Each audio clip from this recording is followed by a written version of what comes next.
Hello, everybody. Welcome to Talk About Houses. I'm Todd. I'm Oana. Okay, great episode today. We're going to talk about it's now the millennials are being blamed for the housing bubble, but it's not going to pop for a decade.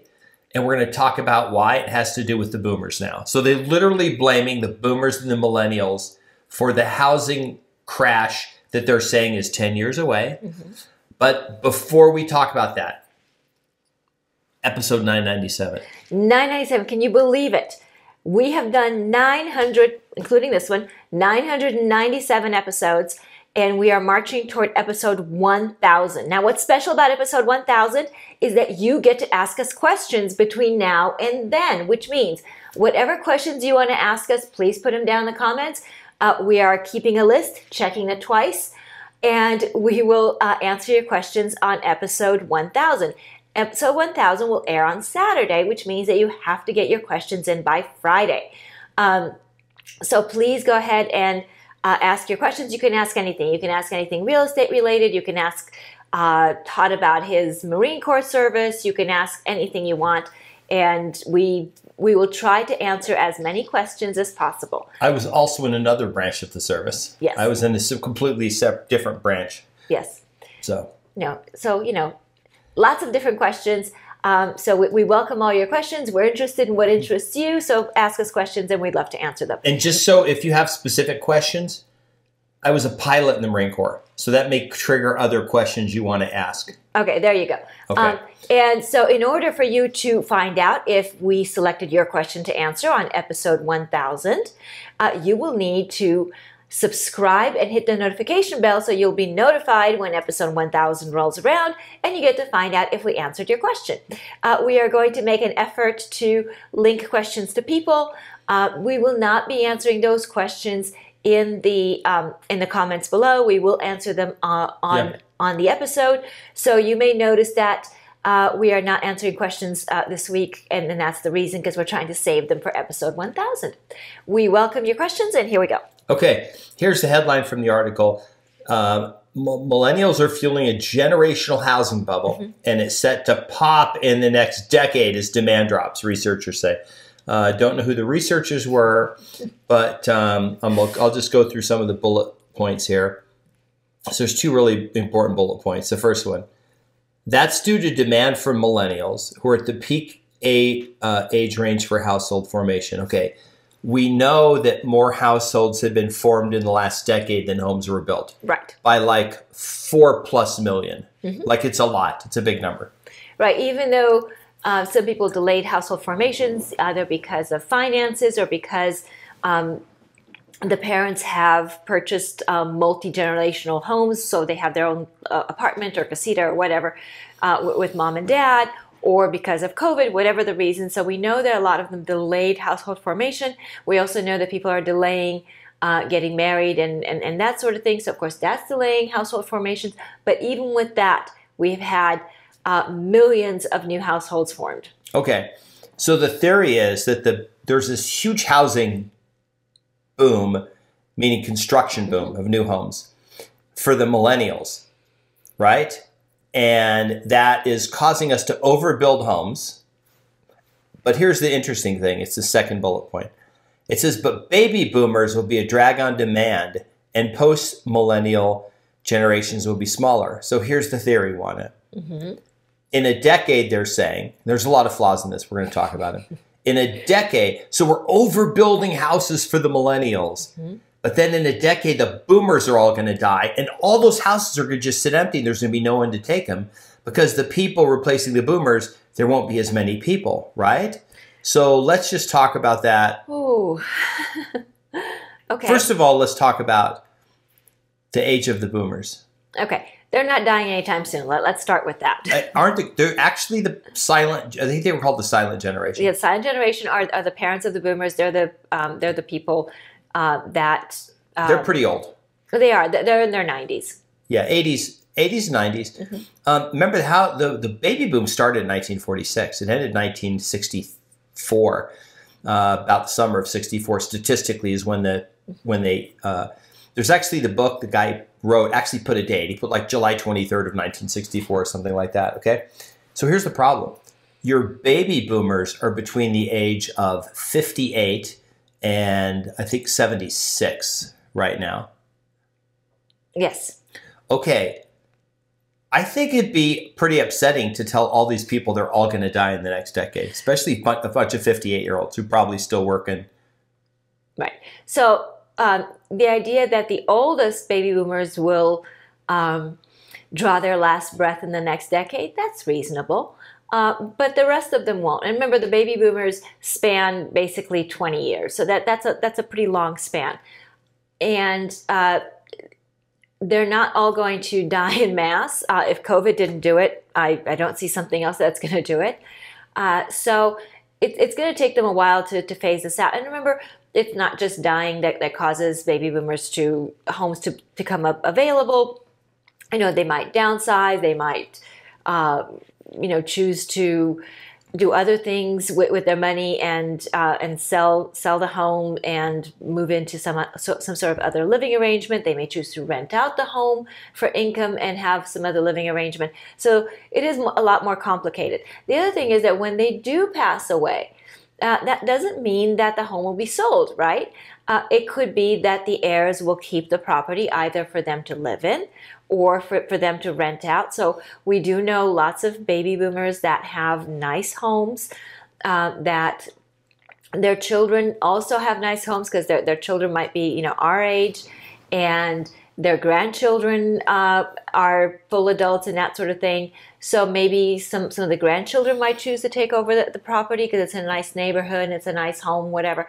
So it's a lot more complicated than that. These homes are not going to flood the market is what I'm trying to say. Okay, here's another quote. Plainly put, a generational housing bubble is on the horizon. New housing built now to meet strong demand may sit vacant in a decade. Demand reversal will intensify by the mid-2030s. So that's not true. So it's not true for a number of reasons, like I started to say. But then the other thing, keep in mind that these homes are needed. We're already short on homes. And then that's just counting homes against new household formations. That's not counting homes that are functionally obsolete, that need to be replaced because of age, because of function. So not quite. Okay. Demand reversal will intensify by the mid-2030s when the annual number of homes that seniors add back to the market is expected to be 40% higher than current levels. So this is that like the shadow inventory Okay, again. So if we had 40% more homes on the market right now, we would sell them because we have no inventory. Everyone would sell. Exactly. In Vegas, in Las Vegas, we have 2,500 houses available. So if we had 40% more, we'd have about 1,000 more. We have about 3,500. Oh, and that would be great. And that still would not meet the current demand. So this is flawed. Okay, here's another. I just like, as I read this, I was just like head scratching. Okay. As millennials pass through their first home buying years and baby boomers through their last stages of life. Now remember this, I'm a Gen Xer, a year older than me as a baby boomer. So like all these people are going to be the last stage of life who are a whole year older than me. The current period of strong demand will transition to a period of slowly declining demand, the report said. The industry must adjust current business decisions to eventually change over in the markets or risk substantial oversupply and value lost in the housing market of the future. No. Okay. No, for all the reasons I said, and I could go on. Okay. This is what I thought was, okay, so before I talk about this next one, because this is super funny, like this whole article is a joke. Okay. Let's talk about Club of Rome. Okay. So Club of Rome was a think tank in the late 60s and early 70s. They wrote this paper, opinion piece called The Limits of Growth. It came out in 1972. I read it when I was probably 13 or 14. Oana, what's a think tank? Oh, the nice words or the real words? The real words. Over entitled, pretentious intellectuals who are better at writing things that they know nothing about than living in the real world. Okay, do you remember the movie Ghostbusters? Yes. When they ran out of their grant money, Yes. and they said they had to. And they were doing all these ridiculous experiments, right? Yes. And then Dan Aykroyd, the Dan Aykroyd character says, one of them said, "Well, we'll just go into private enterprise," and then literally he said, "No, they expect you to produce something. Exactly. Like we can't just do what we've been doing, right?" Which is what I said. Can't function in the real world. Okay, so that's a think tank. They're basically there because they don't economically, like, they don't have anything to do, so they get money from government or a university, usually a university, to Right. like come just to like decide stuff. Okay. And they have zero political opinion. They're not being political, right, at all. Okay, so let's hold on. So what was limits of growth? What kind of things did they say? Give some examples if you can remember some of them. So one of their things was that we were going to run out of oil and we were going to go back to Stone Age because all the oil in the world had already been discovered, and that was the end of life as we know it. There were not going to be any other sources of energy. Vehicles wouldn't get more efficient. And it was all kinds of things like that. But it wasn't just oil. It was all kinds of industries, that there would not be innovations, efficiencies, that there wouldn't be new industries. Basically, we were going to go back to the Stone Age in short order. We would run out of food. We would be massively overpopulated. I think we were supposed to completely run out of oil by 2005. It was going to be gone. There would be no oil in 2005, which, as you guys know, is 18 years ago. There would be no oil. So Club of Rome essentially did this ridiculous. The reason it's funny now is because back then, they got a lot of, people took them seriously. This is the apocalypse. It's getting ready to happen, right? Right, but they were the crash bros of their time, right? I mean, they were completely uninspired. They were trying to justify their reason for being, because, people who are that smart, that educated would understand that humans are adaptable, that humans innovate, that that there would be technologies and industries that they've never even dreamed of, that would that would produce jobs, that would make everything more efficient. Anything from agriculture to communication to transportation, all these things. You would think that they would have had the vision for that, but they didn't. Okay. So the reason why we brought up Club of Rome is because they did something that economists do. Mm-hmm. They held everything the same. Mm-hmm. They just basically projected as if nothing changed, which is interesting. That is like a scenario, but then things change, right? Okay, so that is a completely flawed scenario, because there is nothing in our world that is static. No, but you do it just to analyze the what ifs, just to have a different. You always consider your best case, your worst case, and then your most likely scenarios, and that would be a worst case scenario, right? Literally, Club of Rome was a worst case scenario, right? It wasn't even a worst case scenario, because they considered everything being static, and that's completely unrealistic. Worst case. It's like saying, okay, but if you're going to say that you're going to have all these bad things happen, then you have to take the opposite point of view too, saying if nothing changes, then none of us will get older, none of us will have children, if nothing changes, right? Right, if you don't have any children. So okay. you can't do it. You can't have it both ways. You can't say we're going to run out of all these resources because of all these things, but on the other hand, nothing changes. Okay, so here's the reason why we mentioned Club of Rome. In the article, they specifically said that the boomers will die at a faster rate than the generations after them. That's what they said. Remember, these are researchers. They researched. Okay, I spent about 10 seconds researching the U.S. Census Bureau. And I'll put the chart up right now. According to the U.S. Census Bureau, okay, in 2010, we had 309 million people in the U.S. Right now, we have about 334 million people. By 2030, we're going to have 355 million people. And by 2050, we're at 388 million people. Shortly after 2050, we'll have 400 million people.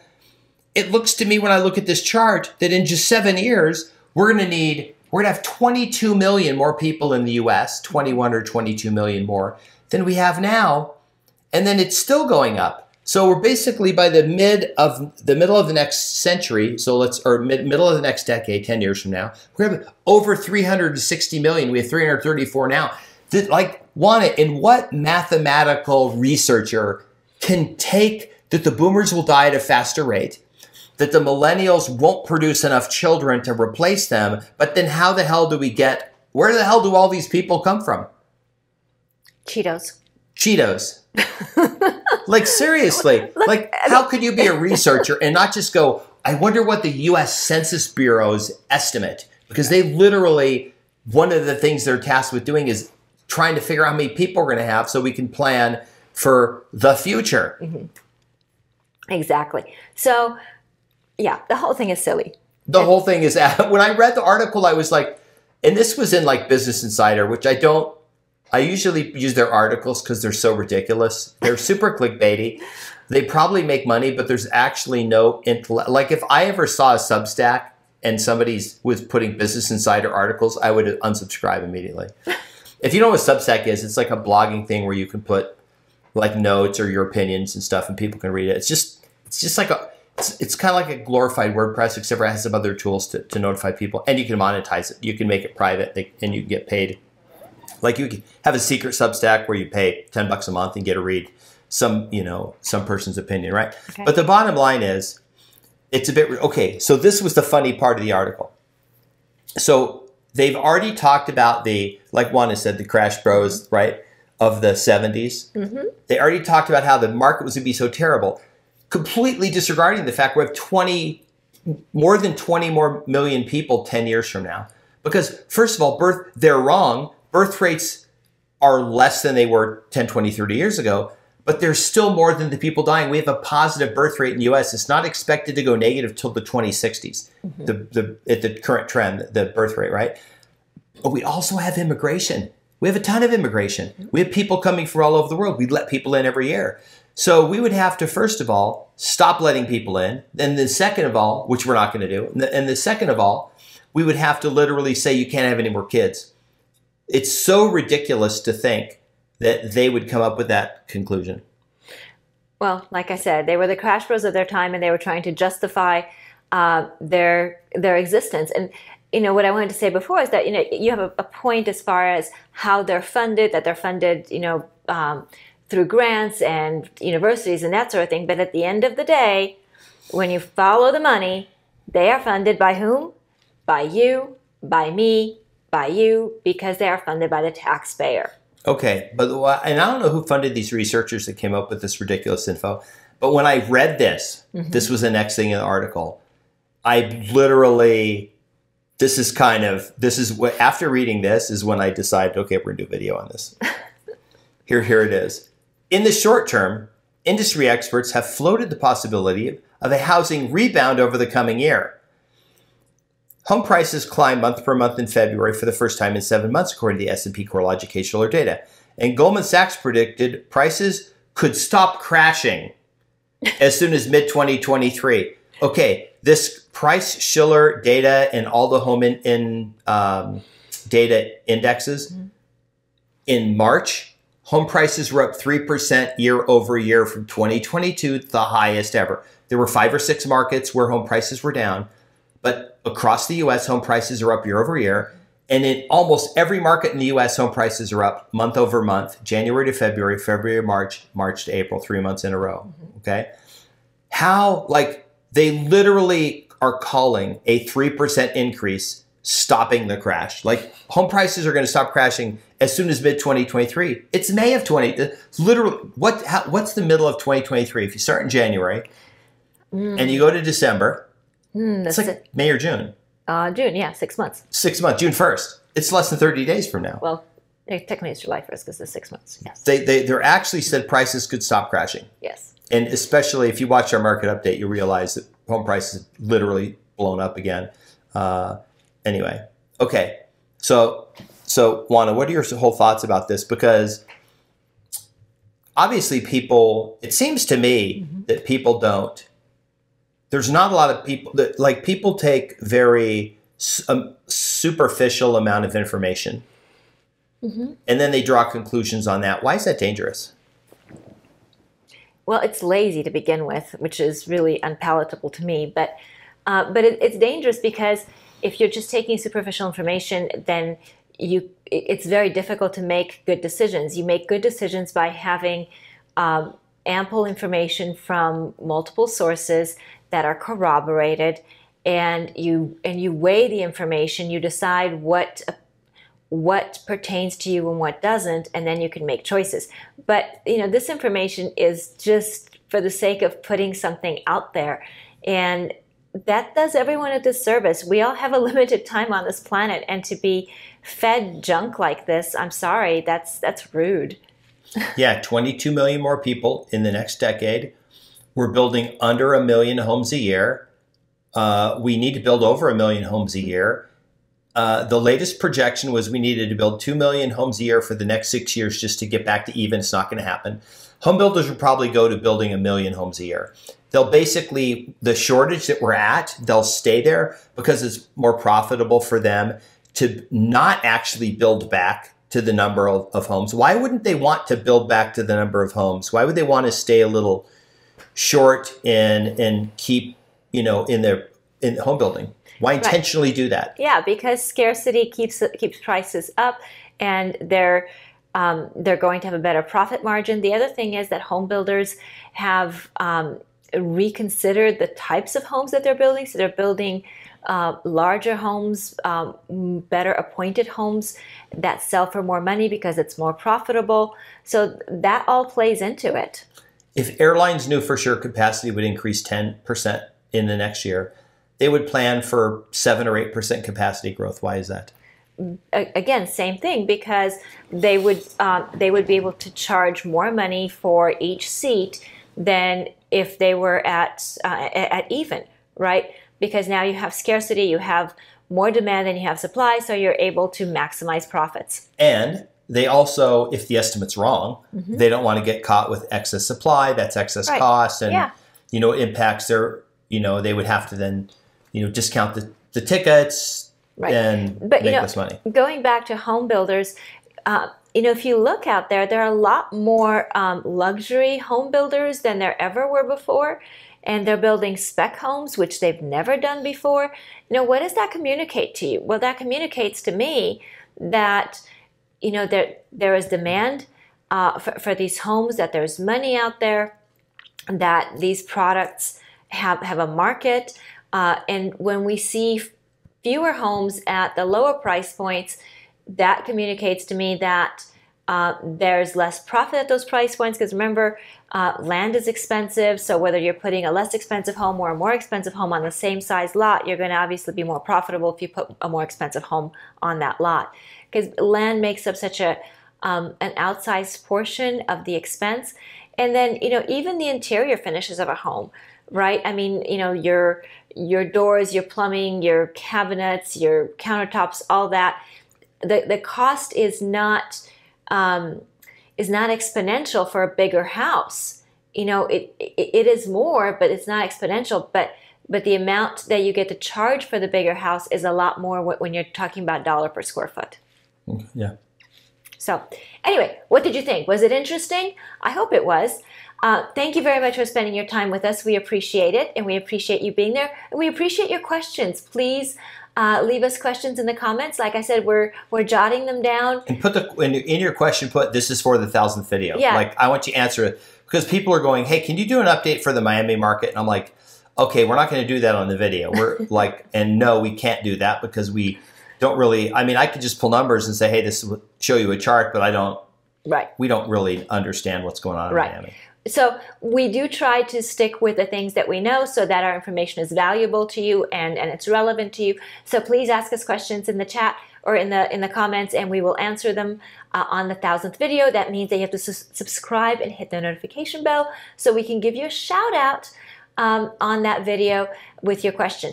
All the questions have to be in by Friday, please, so that they will.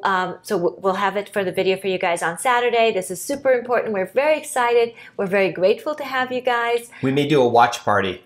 I think there's a way to make the video where, like, we all watch it at the same time, like at 7 a.m. or something. I don't know. I have to look into this. We'll talk about that. We'll figure that out tomorrow. Maybe we'll talk about that. Maybe. To the people who watch the video every day, then you'll get this. Now, the other thing is it's probably going to launch at 7 a.m. on Saturday. So if you're not up at 7 a.m. Pacific time, then that might not work. Okay. So anyway, thank you very much. Ask us questions and we'll answer them. Subscribe, hit the notification bell. Thank you for those of us who show us love and tip us. We appreciate that too. And we'll see you on the next video. Bye. Bye.